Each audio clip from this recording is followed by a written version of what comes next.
So a basic questions about the current is it a vector or scalar?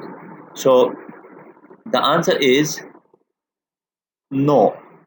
The current is scalar because both charge and time are scalars in the equations.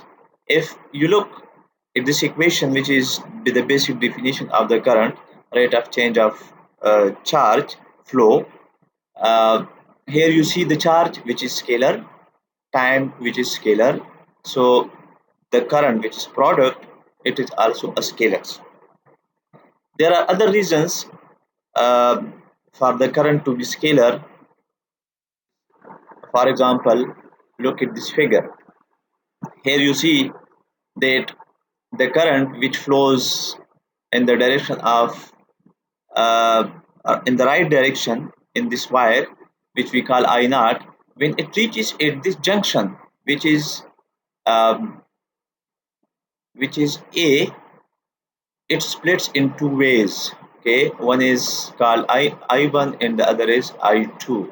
So if you add both of these, this will become I naught. Why? Because the current into the junction must equal to the current out.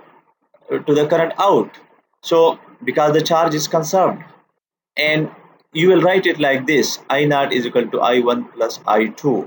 And it is true at junction A, no matter what the orientation is space of the three wires. It means if you change the orientation of these three wires, as it is like this one, here you see this the I naught current.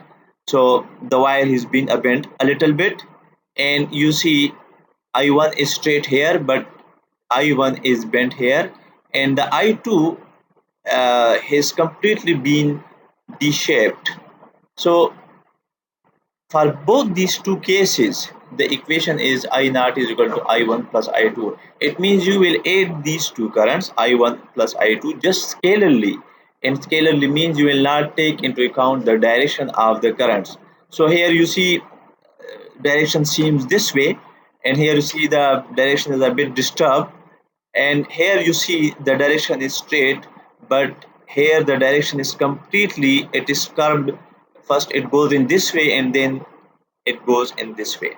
So the point is that whether it is this geometry or this geometry, you will add the currents just scalarly. The directions of the current will not be taken into account.